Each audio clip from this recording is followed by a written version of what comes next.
आज हम लोग पॉलिटी यानी राज्य व्यवस्था के चौथे क्लास में जो बचा हुआ कॉन्सेप्ट था उसको हम लोग आज क्लियर करेंगे और सारे बेसिक अवधारणाओं को क्लियर करने के बाद हम लोग फिर आ जाएंगे टॉपिक पे। कल तक की क्लास में हमने बताया था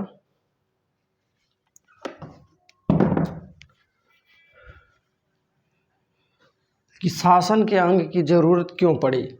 तो शासन करने के लिए जो ज़रूरतें थी यानी चुनौतियां जो तीन उभर कर आ रही थी कि नियम और कानून का निर्माण कौन करेगा और उसको लागू करके बढ़िया से संचालन कौन करेगा, और यदि दोनों में टकराव होता है तो उसका देखभाल कौन करेगा। तो कार्यपालिका, विधायिका और न्यायपालिका तीन संगठन बनाया गया ताकि प्रशासन अच्छे से काम हो सके। कल बताए थे कि विधायिका के दो अंग लोकसभा और राज्यसभा। तो विधायिका के दो अंग लोकसभा और राज्यसभा, तो कल हम लोगों ने देखा था। तो देखिए पहले आते हैं विधायिका पे।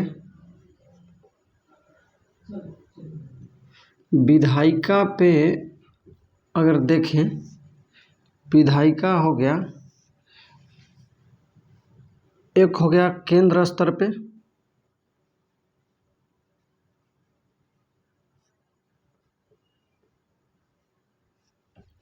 एक हो गया राज्य स्तर पे।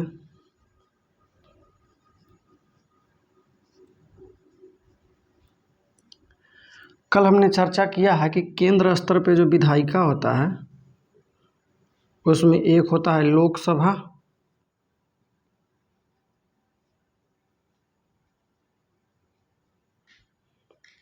और एक होता है राज्यसभा।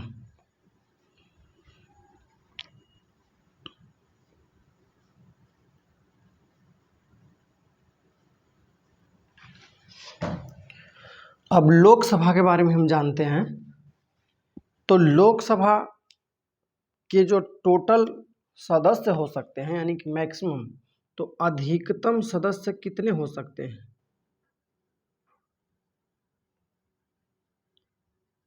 तो अधिकतम हो सकते हैं 552,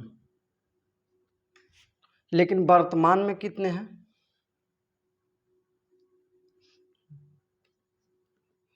देखते हैं कि 2019 तक कितना था। 2019 तक था 543 प्लस 2 बराबर 545। अभी वर्तमान में कितना है? तो वर्तमान में है 543। अब ये दो कहने का मतलब क्या है? तो 2019 यानी कि 1952 से 2019 तक भारत में दो एंग्लो इंडियन की राष्ट्रपति के द्वारा मनोनीत किया जाता था। दो एंग्लो इंडियन का मनोनीत किया जाता था। तो इनको अधिकार कैसे मिला? जैसे जब भारत जब स्वतंत्र हुआ तो ऐसे कई अंग्रेज हैं जो यहाँ अस्थायी रूप से बस गए थे और भारतीयों से शादी करके और यहीं पे अस्थायी रूप से बस गए थे। तो ये मसला जब संविधान सभा में उठा कि हम जब यहाँ के रह गए हैं तो हमारे लिए तो कोई अधिकार रहेगा नहीं, और चूंकि हम अंग्रेज हैं तो हमको तो भारतीय पसंद नहीं करेंगे, तो अगर हमारे में काबिलियत रहते हुए हम अपना प्रतिनिधित्व तो नहीं दे पाएंगे। तो वहाँ से यह प्रावधान किया गया कि जब भी लोकसभा का इलेक्शन होगा और लोकसभा का गठन होगा तो उसमें दो एंग्लो इंडियन की राष्ट्रपति क्या करेंगे? नियुक्ति करेंगे। राष्ट्रपति मनोनीत करेंगे। क्या करेंगे? तो मनोनीत करते हैं दो। लेकिन 2019 तक यह चला। 2019 में 104वां संविधान संशोधन होता है और उसको लागू कब किया गया? 2020 से। तो 2020 से जो एंग्लो इंडियन के जो ये दो सदस्य थे इनको क्या कर दिया गया? अब मनोनीत करने का जो प्रावधान है खत्म कर दिया गया है ना। इनको अब राष्ट्रपति मनोनीत नहीं करते हैं। इसलिए वर्तमान में जो है लोकसभा के सदस्य संख्या कितना हो गया है? 543। अब इस 543 के बारे में देखें तो लोकसभा की कुल संख्या कितनी हो सकती है? 552। 552 में जब हम करते हैं तो पहले कितना था? 552। 552 टोटल है। तो टोटल है मतलब कि जम्मू कश्मीर जो पाकिस्तान अधिकृत कश्मीर है, जब उसके एरिया को भी अगर हम काउंटिंग करके चलते हैं तो जो है ना 552 हो जाता है। तो ये 545 प्लस 7, ये 552 है। तो 552 लोकसभा के सदस्य है वो कहाँ से आते हैं? तो देखिए पहले प्रावधान था कि 530 सदस्य, 530 सदस्य जो हैं यह राज्यों से आएंगे। तो 530 सदस्य कहाँ से आएंगे? राज्य से। तो वर्तमान में कितने राज्य हैं? तो 28 राज्य हैं। तो ये 28 राज्य से कितने आएंगे? 530 सदस्य। और 20 सदस्यों का प्रावधान था कि केंद्र शासित प्रदेश, केंद्र शासित प्रदेश। तो केंद्र शासित प्रदेशों से कितने आएंगे? 20 आएंगे। और 2 की नियुक्ति कौन करता था? राष्ट्रपति।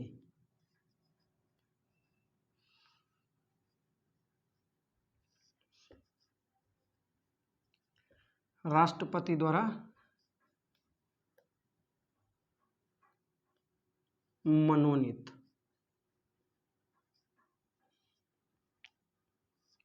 दो। तो ये व्यवस्था था लोकसभा में। लोकसभा में एक बात और ध्यान रखिएगा कि इसमें अनुसूचित जाति और अनुसूचित जनजाति के लिए 131 सीटों का क्या कर दिया गया है? रिजर्वेशन कर दिया गया है। तो देखते हैं अनुसूचित जाति,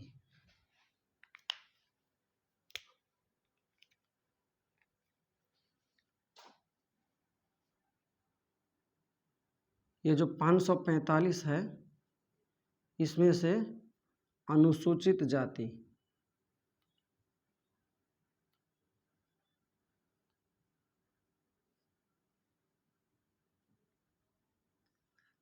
यानी कि एससी के लिए 84 सीट का प्रावधान किया गया है और अनुसूचित जनजाति के लिए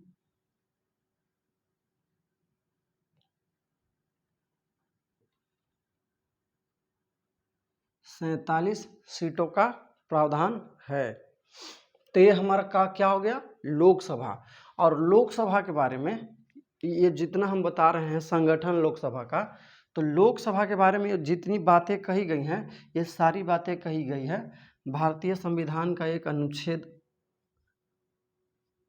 81 81। तो लोकसभा के बारे में या लोकसभा का संगठन या लोकसभा की चर्चा किस अनुच्छेद में है? तो क्या हो जाएगा? 81 अनुच्छेद, यानी कि 81 आर्टिकल में यह प्रावधान किया गया है। इतना सारा बात। अब विधायिका की बात करते हैं। तो विधायिका की बात करते हैं तो भारतीय संविधान का एक अनुच्छेद है 79 79 यानी कि 79 में क्या कहा गया है?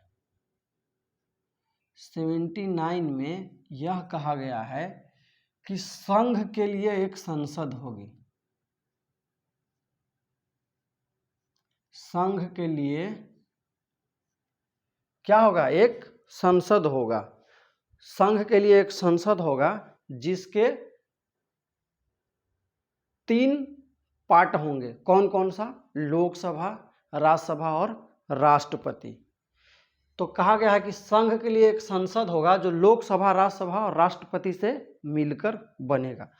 तो कह सकते हैं कि संसद की चर्चा भारतीय संविधान के कितने अनुच्छेद में है? तो अनुच्छेद 79 में संसद का प्रावधान है। तो ये रहा किसके बारे में? लोकसभा के बारे में। अब हम आते हैं राज्यसभा के बारे में। अगर चूंकि विधायिका के अगर सदस्य देखा जाए तो संसद के सदस्य होते हैं कौन? राष्ट्रपति भी। और विधायिका में कौन आता है? संसद भी आता है। तो कल हम बता ही थे, तो यहाँ पे राष्ट्रपति हम लिख सकते हैं।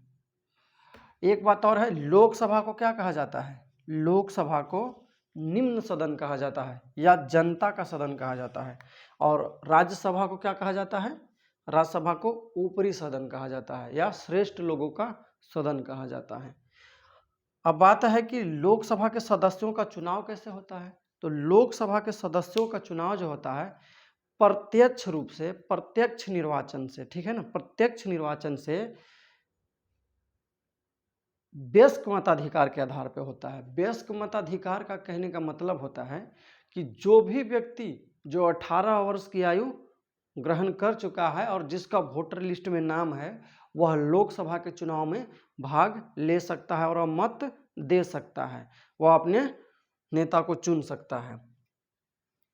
अब इसमें चुनाव होता है तो इसमें बहुत बार प्रश्न पूछा जाता है कि ये जो चुनाव होने की जो प्रक्रिया है, विजेता होता है, वो कौन से सिस्टम के द्वारा होता है? तो उसका नाम है फर्स्ट पास्ट द पोस्ट। क्या होता है? First past the post. First past the post, इसको कहते हैं अग्रता ही विजेता। अग्रता ही विजेता। इसका मतलब क्या होता है? तो इसका मतलब सिर्फ यह होता है कि मान लेते हैं कि अगर 10 सदस्य हैं और वोट है 500, तो 10 में मान लेते हैं किसी को 30, किसी को 20, किसी को 70, किसी को 50, है ना, इस तरीके से आया और एक का सबसे ज़्यादा 120 आ जाएगा। तो जो सबसे ज़्यादा मत लाएगा वह क्या हो जाएगा? विजेता हो जाएगा। तो सबसे ज़्यादा जो मत लाता है वो विजेता हो जाता है। उसी पद्धति को कहते हैं फर्स्ट पास्ट द पोस्ट, अग्रता ही विजेता। तो ये डायरेक्ट क्वेश्चन आता है। तो लोकसभा के बारे में ये जो अभी हम बता रहे हैं नॉर्मल चर्चा परिचर्चा है। अगर हम जब संसद पढ़ेंगे तो संसद में एक एक टॉपिक पे बहुत ही अच्छे से डिस्कस करेंगे। तो अब हम आते हैं कहाँ पे? राज्यसभा पे।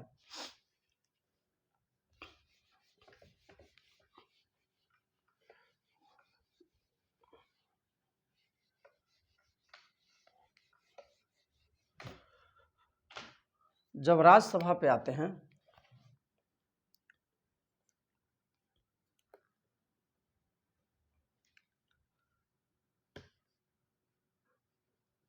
तो राज्यसभा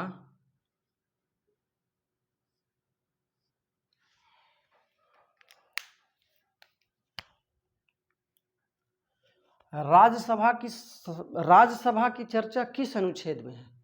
तो उस अनुच्छेद को याद रखिएगा। अनुच्छेद जो है वो है 80। अनुच्छेद कौन सा है? 80 है। तो अनुच्छेद 80 है।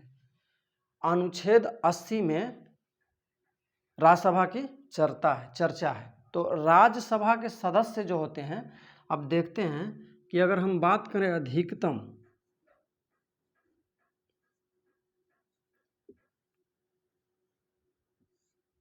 तो अधिकतम होता है 250। 250 कब होता है? 245 प्लस 5। ये जो 5 है ऑक्युपाइड कश्मीर के लिए है। जब हम उसके सदस्य को भी अगर अपने में काउंट कर लेंगे, उसके एरिया को भी काउंट कर लेंगे, तो क्या हो जाता है? 250 हो जाता है। तो यानी कि 245 प्लस 5 बराबर 250। अब आगे आते हैं। ये जो 250 है इसका डिवीजन यानी कि विभाजन कैसे किया जाता है? तो इसमें भी वही होगा कि कुछ राज्य के लिए होगा और कुछ केंद्र शासित प्रदेश के लिए होगा। तो इसमें राज्य से कितने जाते हैं और केंद्र शासित प्रदेश से कितने जाते हैं?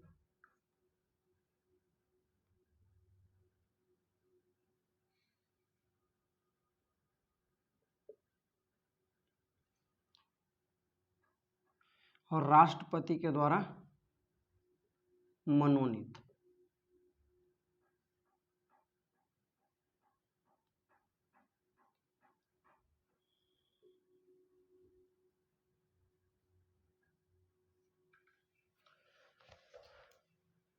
तो देखिए 5 हटा देते हैं अपन, तो वर्तमान में कितना है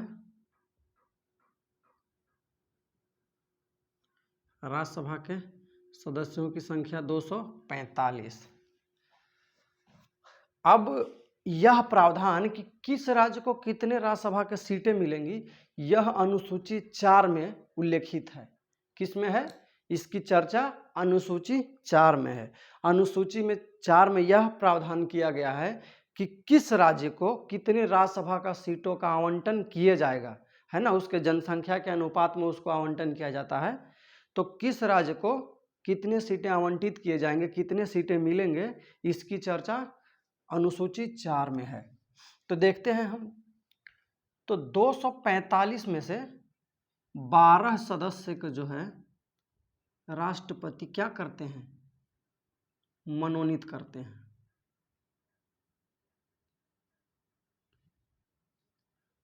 राष्ट्रपति क्या करते हैं, 12 सदस्य को मनोनीत करते हैं। तो मनोनीत किसको करते हैं? तो जो साहित्य में निपुण हो, जो विज्ञान में हो यानी वैज्ञानिक हो, जो बेहतर कलाकार हो, और जो समाज सेवा, है ना, मानव सेवा, जो सेवा में निपुण हो। तो क्या है?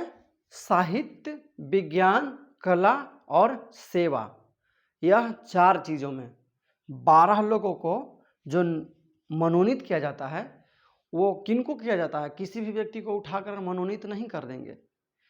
जो क्या हो, साहित्यकार हो, अच्छा साहित्य जानता हो, वैज्ञानिक हो, कलाकार हो, या समाज सेवा करता हो, यानी कि सेवा, किसी भी प्रकार का सेवा करता हो, वैसी सेवा जिससे मानवीय और नैतिक मूल्य को क्या होता हो, बढ़ावा मिलता हो, तो उसको नियुक्त मनोनीत किया जाता है। किसके द्वारा?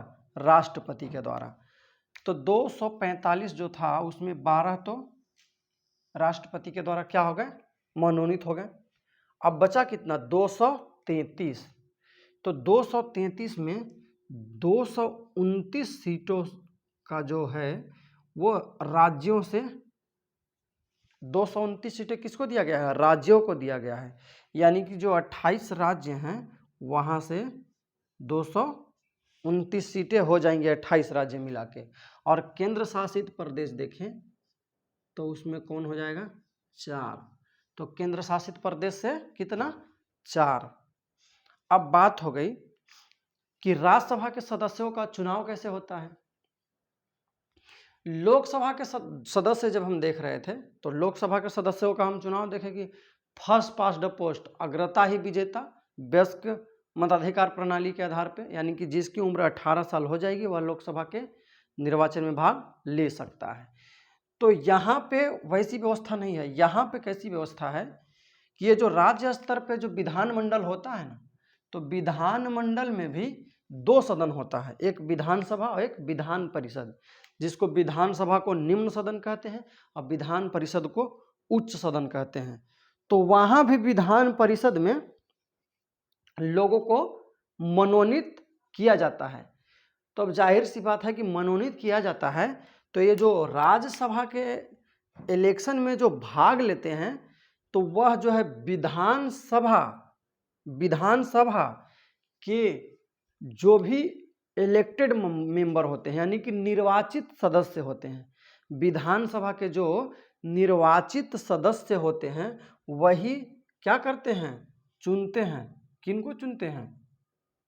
राज्यसभा के सदस्यों को। राज्यसभा के सदस्यों को डायरेक्ट जनता नहीं चुनती है, डायरेक्ट जनता नहीं चुनती है। जब डायरेक्ट जनता नहीं चुनती है तो कौन चुनता है? तो हम जिनको विधायक बना के विधानसभा में भेजते हैं, जिनको चुनकर हम विधानसभा में भेजते हैं, वही जो नेता होते हैं वो राज्यसभा के सदस्यों को चुनते हैं। तो राज्यसभा के सदस्यों का जो चुनाव का जो तरीका है एकल संक्रमणीय और गुप्त मतदान प्रणाली है। क्या है? एकल संक्रमणीय और गुप्त मतदान प्रणाली। और वही लोकसभा की बात करें तो वयस्क मताधिकार गुप्त प्रणाली के आधार पे लोकसभा के चुनाव और राज्यसभा के सदस्यों का चुनाव कैसे किया जाता है? एकल संक्रमणीय मत प्रणाली के आधार पे। लोकसभा अपनी प्रथम बैठक से 5 साल तक कार्य करती है, जब तक कि वह विश्वास मत प्राप्त करने में सक्षम हो। विश्वास मत प्राप्त करने का मतलब क्या होता है कि जैसे 543 सीटें हैं, तो 543 + 2 + 1 अगर देखें तो ये हो गया कितना, यानी कि 272 सीटें। 272 सीटें जिसके भी पास होगा वह क्या होगा, अपने मंत्रिमंडल का निर्माण करके और अपना सरकार चलाएगा। जिस दिन 272 से नीचे उसके सदस्य संख्या रह जाएंगे उसकी सरकार क्या हो जाएगी, गिर जाएगी। तो अभी हम आगे पढ़ेंगे जब संसदीय कार्यपालिका के प्रकार पढ़ेंगे ना, संसदीय कार्यपालिका, अध्यक्षीय कार्यपालिका, है ना, संयुक्त कार्यपालिका, तो जब पढ़ेंगे तो उसमें भी हम इसका चर्चा करेंगे। तो लोकसभा की बात ये रही, राज्यसभा की बात ये रही। तो ध्यान रखने वाली बातें क्या हैं कि राज्यसभा के सदस्यों का जो चुनाव है वो डायरेक्ट जनता ना करके हमारे जो विधायक होते हैं, जो विधानसभा के जो सदस्य होते हैं, और उसमें भी कौन, जो निर्वाचित होते हैं, वो निर्वाचित विधायक ही या निर्वाचित विधानसभा के सदस्य ही राज्यसभा के सदस्य का क्या करते हैं, चुनाव करते हैं। अब एक बात और रखिएगा कि लोकसभा को भंग किया जा सकता है। लोकसभा को क्या किया जा सकता है? मंत्रिपरिषद की सलाह से राष्ट्रपति लोकसभा को भंग कर सकता है, भंग कर सकता है। ये जो पावर है अनुच्छेद 86 में राष्ट्रपति को है। राष्ट्रपति को अनुच्छेद 86 में यह शक्ति दिया गया है। शक्ति कहें तो वह अपने मन से नहीं करता है। अगर मंत्रिपरिषद यह सिफारिश करता है कि लोकसभा को भंग कर दीजिए तो वह लोकसभा को भंग कर सकता है, लेकिन राज्यसभा कभी भी भंग नहीं होता। यह अस्थाई सदन है, यह भंग कभी नहीं होता। लेकिन हाँ, प्रत्येक दूसरे वर्ष 1/3 सदस्य इसके क्या होते हैं, रिटायर कर जाते हैं। प्रत्येक दूसरे वर्ष 1/3 सदस्य इसके क्या हो जाते हैं, रिटायर कर जाते हैं। सदस्य रिटायर कर जाते हैं, सदन कभी भी भंग नहीं होता है। तो ये बात रहा। अगर लोकसभा के सदस्यों का कार्यकाल देखें तो उनका कार्यकाल 6 वर्ष का होता है, और राज्यसभा के सदस्यों का कार्यकाल 6 साल का होता है, और लोकसभा के सदस्यों का अगर देखेंगे तो 5 साल होता है। तो ये चीज़ें ध्यान रखने की चीज़ें हैं। अगर एक बात और ध्यान रखना है तो लोकसभा के सदस्य जो होते हैं, लोकसभा के सदस्य जो होते हैं अमूमनतः ऐसा तो है नहीं कि लोकसभा ही, राज्यसभा के सदस्य भी मतलब जो सदन के जो नेता होते हैं उनको चुन सकता है। लेकिन लगभग ऐसा 4-5 बार ही देखा गया है कि राज्यसभा के कोई सदस्य हों और भारत के पीएम बने हों। अमूमन यही होता है कि लोकसभा के जो नेता होते हैं जिनके पक्ष में 272 सांसद अगर खड़े हो जाते हैं तो वो क्या हो जाते हैं, प्रधानमंत्री बन जाते हैं। तो आगे आते हैं हम लोग, लोकसभा और राज्यसभा को खत्म किए।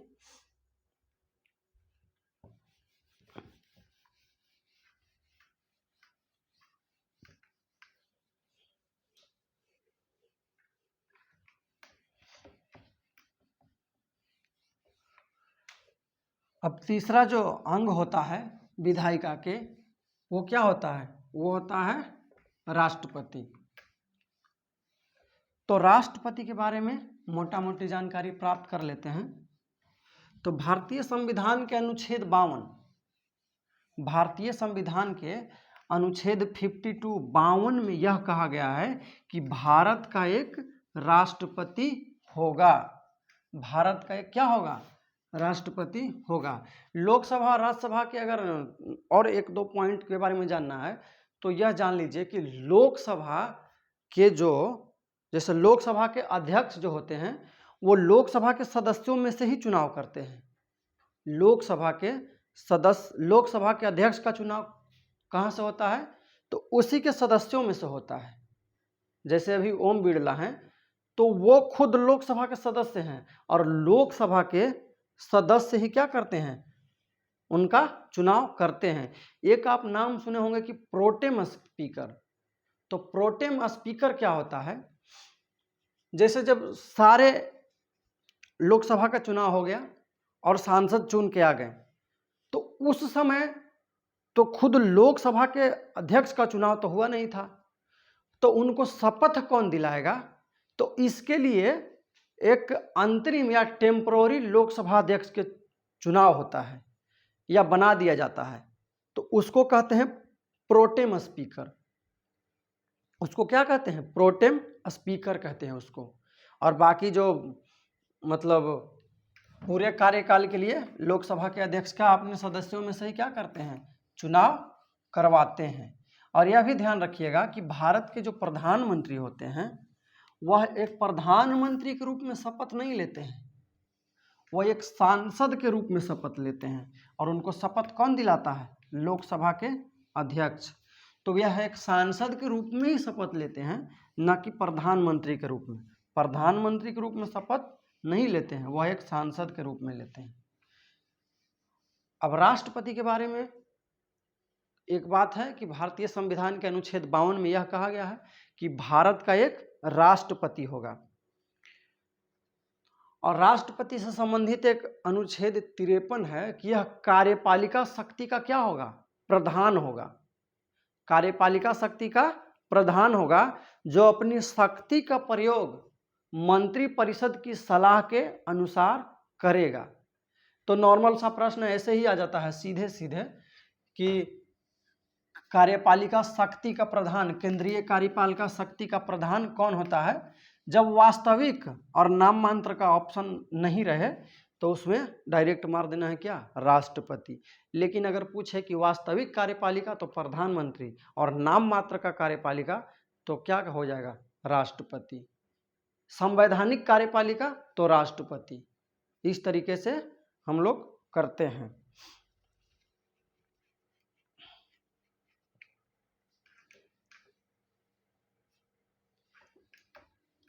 अब हम लोग देखते हैं कि शासन के प्रणाली,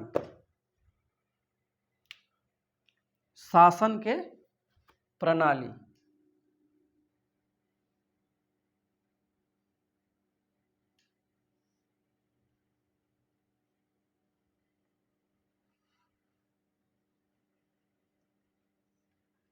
शासन के प्रणाली कहने का मतलब क्या होता है कि कितने प्रकार के शासन के प्रणाली होते हैं। तो प्रणाली का अलग अलग क्या होता है? आधार होता है ना। तो यहाँ पे हम क्या आधार लेंगे? व्यक्तियों या समूहों की सहभागिता के आधार पे, व्यक्तियों समूहों की सहभागिता के आधार पे कि हम अगर शासन के प्रकार देखें तो, यानी कि शासन के प्रणाली देखें। एक होता है कि क्या? व्यक्तियों एवं समूहों के सहभागिता के आधार पे, उसमें कितना लोग हिस्सा लेते हैं उसके आधार पे। और एक जो होता है केंद्र और राज्यों के संबंधों के आधार पे, केंद्र और राज्यों के संबंधों के आधार पे। तो ध्यान रखिएगा, मतलब आधार अलग अलग, आधार बदलते जाएंगे तो प्रणाली भी बदलता जाएगा। तो इसमें हम देखते हैं कि शासन के प्रणाली में लोगों की सहभागिता के आधार पे, तो अगर देखें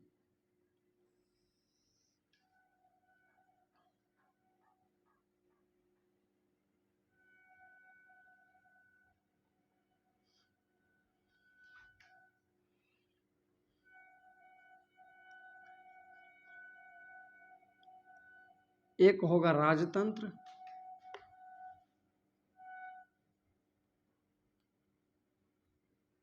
एक होगा अल्पतंत्र,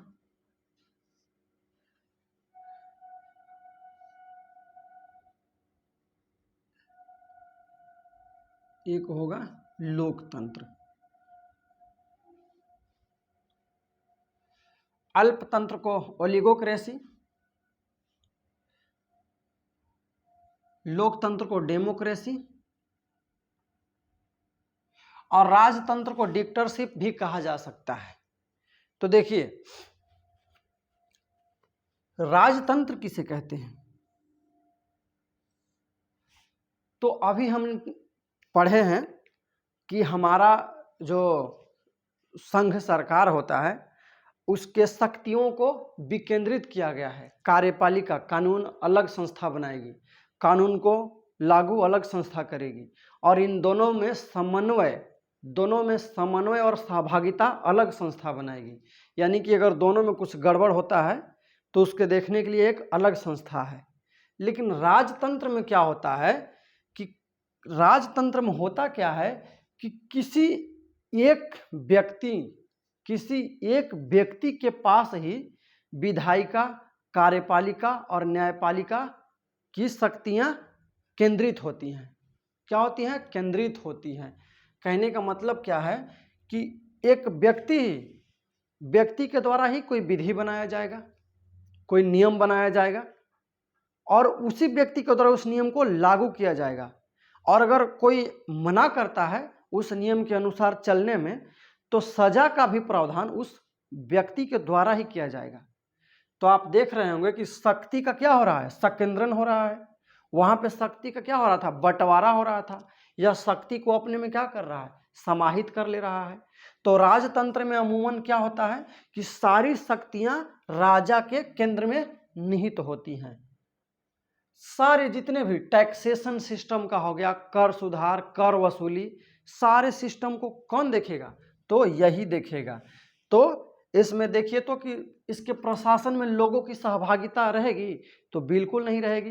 क्या लोगों के पास यह अधिकार है कि राजा को बदल दे? तो नहीं है। तो इसको क्या बोलते हैं? राजतंत्र या राजशाही शासन।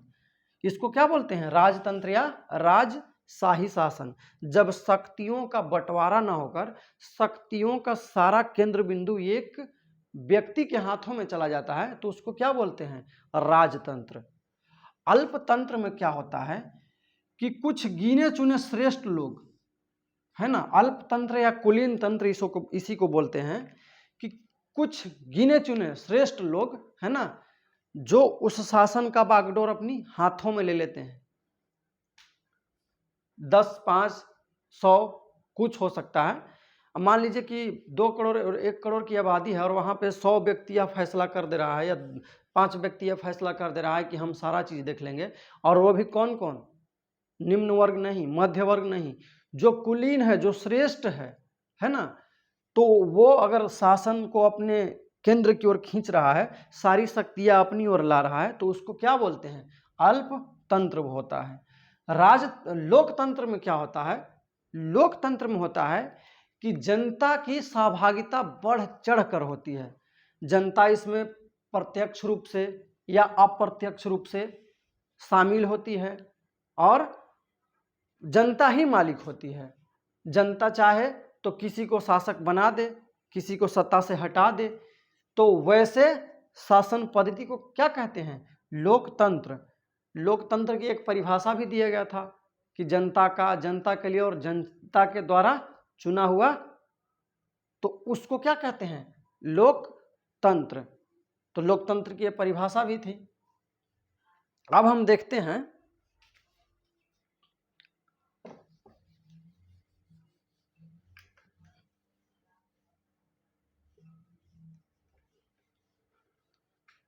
और आज के लगभग बहुत सारे देशों में लोकतंत्र को ही अपनाया गया है।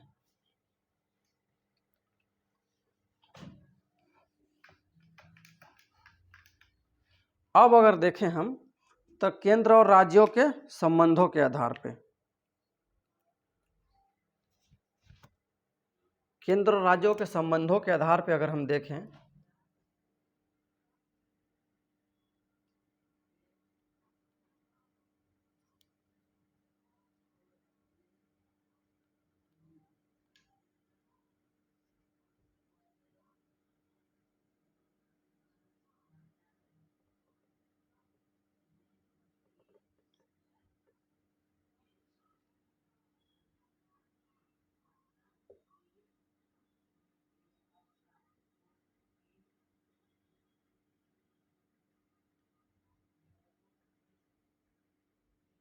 तो देखिए केंद्र और राज्यों के संबंधों के आधार पर अगर हम देखें तो यह दो प्रकार का होता है, तीन प्रकार का होता है। कौन कौन होता है? एक होता है परिसंघीय, एक परिसंघीय शासन पद्धति,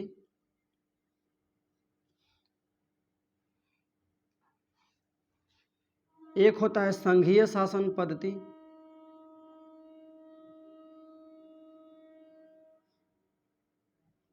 और एक होता है एकात्मक।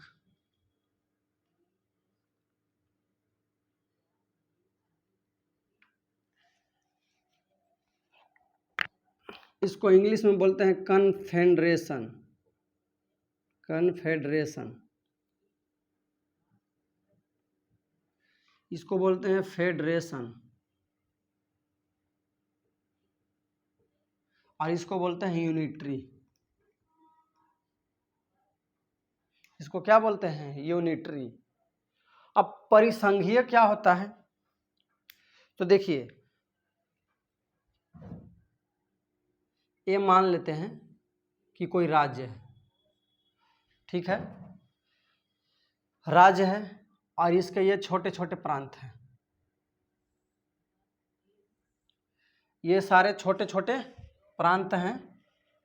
अब इसमें होता क्या है कि ये सभी लोग आपस में क्या करते हैं?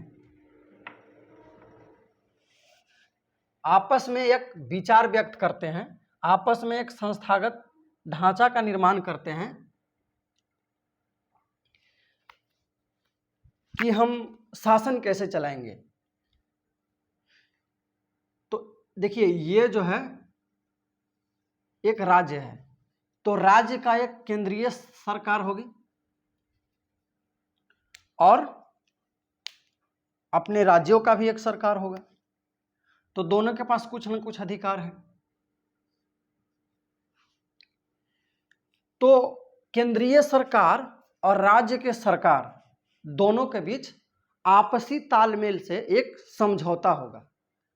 उस समझौते में कहा जाएगा कि ना आप मेरे से बड़े हैं, और केंद्र कहेगा कि ना आप हमसे बड़े हो। राज्य केंद्र को कहेगा ना तुम बड़ा, और केंद्र राज्य को कहेगा ना तुम बड़ा। तो क्या मतलब कि केंद्र और राज्य बराबर बराबर शक्तियां रखता हो। केंद्र और राज्य क्या रखता हो? बराबर बराबर शक्तियां रखता हो।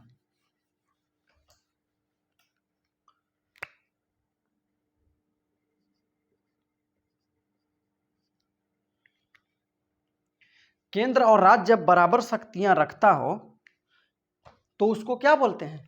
परिसंघीय। लेकिन परिसंघीय की एक विशेषता क्या होती है कि मतलब यह राज्यों को खुली छूट होती है कि वह परिसंघ से क्या हो सकता है? कभी भी आजाद हो सकता है और कभी भी बाहर हो सकता है। तो जब राज्य बाहर हो जाएंगे परिसंघ से तो परिसंघ तो टूट जाएगा, तो टूट जाएगा तो क्या हो जाएगा? विनाश हो जाएगा। लेकिन केंद्र का तो विनाश नहीं हुआ ना, केंद्र का तो विनाश नहीं हो रहा है, वो तो समझौता टूट रहा है ना। और समझौता से किसका निर्माण हुआ था? परिसंघ का। तो परिसंघीय व्यवस्था को क्या कहा जाता है? विनाशी राज्यों का अविनाशी संघ, विनाशी राज्यों का अविनाशी परिसंघ, इसको कहा जाता है। तो परिसंघ में क्या होता है कि केंद्र बराबर राज्य, केंद्र बराबर क्या हो गया? राज्य हो गया। अब संघीय व्यवस्था देखते हैं। संघीय व्यवस्था में भी यही चीज होता है। संघीय व्यवस्था में भी क्या होता है? यही होता है। संघीय व्यवस्था में होता क्या है? बस थोड़ा सा अंतर यह होता है कि केंद्र और राज्यों के बीच समझौता होता है, समझौता होता है, लेकिन इसमें यह सूचित नहीं किया जाता है कि मैं तुमको ज़्यादा पावर दे रहा हूं या तुमको कम पावर दे रहा हूं। यहाँ पे केंद्र ज़्यादा मजबूत होता है राज्य के सापेक्ष कहीं कहीं, लेकिन अमेरिका का जो संघ था वहाँ राज्य और केंद्र दोनों को बराबर की शक्तियाँ दी गई है। तो संघीय व्यवस्था में क्या होता है कि केंद्र और राज्यों के बीच शक्तियों का बंटवारा तो हो सकता है, थोड़ा सा अनबैलेंस हो सकता है, लेकिन इसमें एक कंडीशन और रखा जाता है कि राज्य कभी भी संघ से बाहर नहीं होंगे, उनको यह खुली छूट नहीं है। और आज के दौर में संघीय व्यवस्था का सबसे बड़ा उदाहरण अमेरिका है। अब एकात्मक व्यवस्था, एकात्मक व्यवस्था में होता क्या है कि सारी शक्तियां केंद्र और राज्यों में विभाजित नहीं होती हैं, राज्य को शक्तिहीन करके रख दिया जाता है और सारी शक्तियां कहाँ होती है, केंद्र में होती है। तो उसको क्या कहते हैं, एकात्मक व्यवस्था। तो ये हम लोगों ने क्या देखा, शासन के प्रणाली, शासन की प्रणाली कितने आधार पे, एक देखें कि व्यक्तियों या समूहों की सहभागिता के आधार पे कि कितने व्यक्ति शामिल हो रहे हैं उसमें, और दूसरा क्या हो गया कि केंद्र और राज्यों के संबंधों के आधार पे।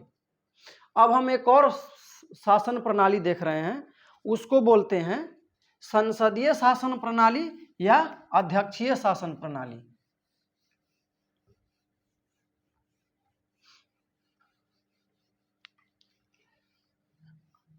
संसदीय शासन प्रणाली या अध्यक्षीय शासन प्रणाली। तो देखिए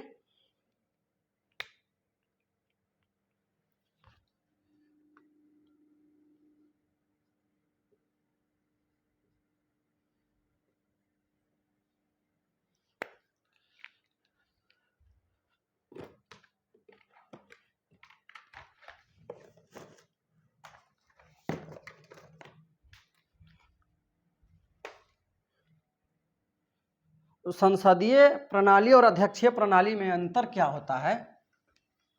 तो देखिए संसदीय शासन प्रणाली में होता क्या है कि कार्यपालिका और विधायिका दोनों में आपसी समन्वय होता है, यानी कि विधायिका के ही लोग है ना चुन के क्या करते हैं, कार्यपालिका का निर्माण करते हैं। दूसरी चीज क्या होता है कि संसदीय शासन प्रणाली में, जब हम संसदीय शासन प्रणाली की बात करते हैं तो संसदीय शासन प्रणाली में मतलब समय की जो कार्यकाल की जो सुनिश्चितता होती है वो नहीं होता है।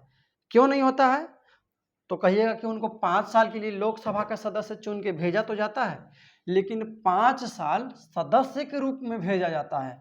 सरकार यानी मंत्रिमंडल या मंत्रिपरिषद का गठन किया जाता है, तो उसमें बहुमत के आधार पर गठन किया जाता है। जिसके पक्ष में 272 लोग रहेंगे 545 में से, उसकी सरकार क्या हो जाएगी, बन जाएगी। तो सरकार बन जाएगी, लेकिन उसमें अविश्वास प्रस्ताव कभी भी लाया जा सकता है, और जिस दिन अविश्वास प्रस्ताव लाया गया सरकार क्या होता है, गिर जाता है। और जब सरकार गिर गया तो कार्यपालिका खत्म। तो यही होता है संसदीय व्यवस्था। तो हम लोग देखते हैं कि संसदीय व्यवस्था और अध्यक्षीय व्यवस्था में क्या होता है अंतर। तो दो प्रणाली के बारे में हम कहें कि और बात करते हैं। एक होता है संसदीय,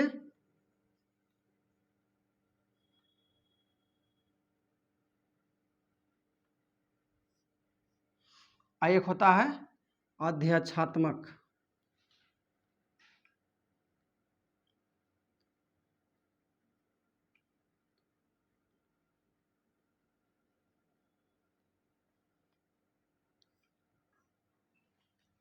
अब देखिए संसदीय व्यवस्था में क्या होता है, बोल रहे हैं उसको नोट करते जाइएगा। पहला पॉइंट संसदीय व्यवस्था में क्या होता है कि विधायिका के ही लोग कार्यपालिका में शामिल होते हैं। इसका उदाहरण समझते हैं कि हमने बताया था कि संसद के 3 अंग होते हैं, राष्ट्रपति, लोकसभा और राज्यसभा, ठीक है। और 3 अंग शासन के बताए थे कि कार्यपालिका, विधायिका और न्यायपालिका। विधायिका में हो गया लोकसभा और राज्यसभा और राष्ट्रपति। कार्यपालिका में मंत्रिपरिषद और प्रधानमंत्री।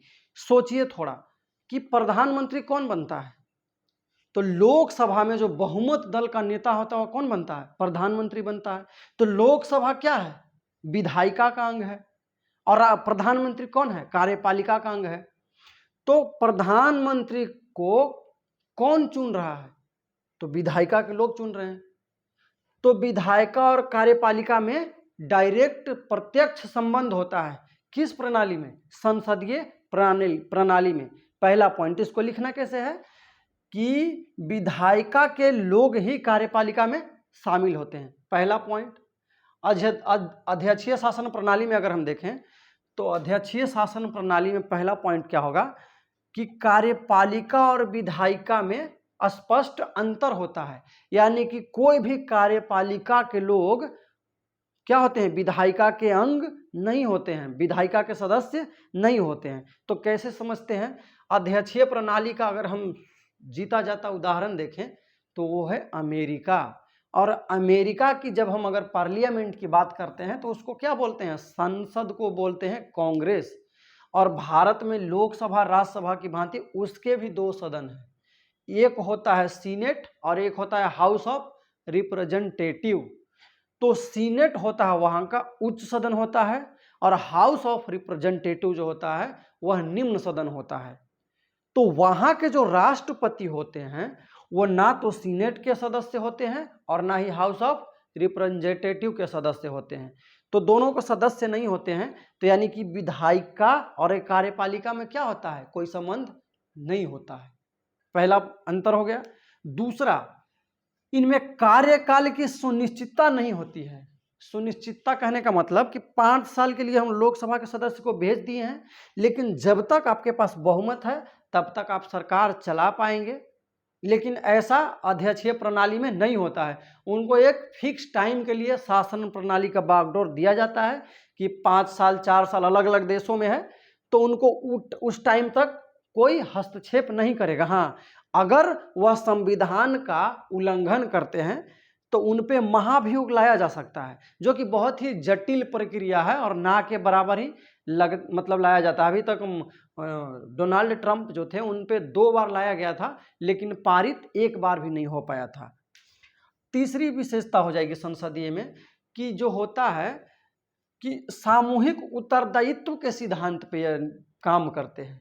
अब सामूहिक उत्तरदायित्व का सिद्धांत क्या होता है, तो सामूहिक उत्तरदायित्व का सिद्धांत यह होता है कि जैसे मान लेते हैं कि 543 सदस्य लोकसभा में चुने गए, 272 पे सरकार बनना है, 272 लोगों ने समर्थन दे दिया, सदन का नेता चुन लिया, सरकार भी बन गई। उसमें से मंत्री परिषद का चुनाव होगा, तो मंत्री परिषद के जो भी लोग होंगे, है ना, जो भी लोग होंगे जिनको मंत्री बनाया जाएगा, तो मान लेते हैं कि 20 मंत्री बना दिया गया, तो 20 मंत्री और एक कौन हो गया, प्रधानमंत्री। तो 20 मंत्री में से अगर एक मंत्री भी भ्रष्टाचार में संलिप्त पाया जाता है और ऐसा वह कोई कृत्य करता है, वैसा कोई काम करता है जिससे संविधान को ठेस पहुंचता है, शासन व्यवस्था को ठेस पहुंचता है, तो उसमें क्या होगा, वह अपनी सहभागिता को समझते हुए पूरे मंत्रिमंडल जो है इस्तीफा दे देती है। तो सोचिए, एक व्यक्ति के गलत कारनामे के कारण पूरी सरकार गिर जाती है। तो इसको क्या कहते हैं, सामूहिक उत्तरदायित्व का सिद्धांत। इसको क्या कहते हैं, सामूहिक उत्तरदायित्व का सिद्धांत। तो संसदीय व्यवस्था में तीसरा पॉइंट क्या हो गया कि सामूहिक उत्तरदायित्व के सिद्धांत पे ये काम करते हैं। एक पॉइंट ध्यान से रखिएगा कि ये डायरेक्ट क्वेश्चन पूछ देता है कि जो सामूहिक उत्तरदायित्व का सिद्धांत है यह कहाँ से लाया गया था, तो यह ब्रिटेन से लाया गया था। कहाँ से लाया गया था, ब्रिटेन से लाया गया था। दूसरा चीज, अब 3 पॉइंट तो हो गया, अब चौथी पॉइंट देखते हैं। तो चौथी पॉइंट में क्या हो जाएगा कि अगर संसदीय प्रणाली की अगर एक और विशेषता हम लोग देखें तो सबसे बड़ी बात हमको देखने में समझ में आता है कि संसदीय व्यवस्था और अध्यक्षीय व्यवस्था में होता क्या है कि संसदीय व्यवस्था में मंत्री का जो चुनाव होता है वह विधायिका के ही लोगों के द्वारा किया जाता है। विधायिका के द्वारा मंत्री परिषद का निर्माण हुआ और मंत्री परिषद और प्रधानमंत्री दोनों मिलकर तय करते हैं, मुख्य रूप से प्रधानमंत्री मिलकर तय करते हैं कि किन किन व्यक्तियों को हमको मंत्री बनाना है, और वही लिस्ट राष्ट्रपति के पास भेजा जाता है और उन्हीं को क्या किया जाता है, मंत्री बनाया जाता है। लेकिन अध्यक्षीय प्रणाली में ऐसा कुछ नहीं होता है। अध्यक्षीय प्रणाली में होता क्या है कि हम किसी को भी मतलब अगर राष्ट्रपति को उनको ऐसा अगर हो जाता है, एक अंतर और देख लीजिए पहले, तब समझ में आएगा। अध्यक्षीय प्रणाली में क्या होता है कि शासन का जो प्रमुख होता है अध्यक्षीय प्रणाली में, वह नॉमिनल नहीं होता, नाम मात्र का नहीं होता है, वह वास्तविक होता है, वह वास्तविक कार्यपालिका होता है और सारी शक्तियां उसी में निहित होता है। और इसका अगर सबसे बड़ा उदाहरण देखना है तो अमेरिका का ले लीजिए। लेकिन संसदीय प्रणाली में क्या होता है कि राष्ट्र का जो प्रमुख होता है वह नाम मात्र का प्रमुख होता है ना। वह अपनी शक्ति या उसका वास्तविक शक्ति कुछ नहीं होता है। वह जब भी कोई कार्य करेगा तो क्या करता है, मंत्रिपरिषद की सलाह से ही कार्य करता है। तो वही बता रहे थे कि अब मंत्रिपरिषद की सलाह से ही करना है। तो संसदीय प्रणाली में क्या होता है कि विधायिका के जो लोग हैं वही क्या होते हैं, प्रधानमंत्री और विधायिका के कुछ लोग मिलके मंत्रिपरिषद का चुनाव करते हैं। प्रधानमंत्री लिस्ट बनाएगा कि हमको फलाने फलाने व्यक्ति को क्या करना है, मंत्री बनाना है। मंत्री बनाना है तो वह लिस्ट किसको देगा, राष्ट्रपति को देगा, और राष्ट्रपति उस पर सिक्का मार देंगे और उनका मंत्री बनना तय हो जाएगा। तो क्या हो जाता है इसमें देखते हैं हम कि जो प्रधानमंत्री है वह मंत्रियों की क्या करता है, सिफारिश करता है बनाने में, और उनको बनाता कौन है, राष्ट्रपति। लेकिन ये कहाँ से आते हैं, विधायिका से आते हैं। लेकिन अध्यक्षीय प्रणाली में राष्ट्रपति को यह पूरी छूट है, पूरी खुली छूट है कि वह जिनको चाहे, है ना, वो उनको मंत्री बना सकता है। वह ना तो सीनेट के सदस्य होंगे और ना ही हाउस ऑफ रिप्रेजेंटेटिव के सदस्य होंगे। तो ये हमारे संसदीय और अध्यक्षीय प्रणाली में अंतर होता है। तो आगे की क्लास को हम लोग आगे कक्षा में देखेंगे।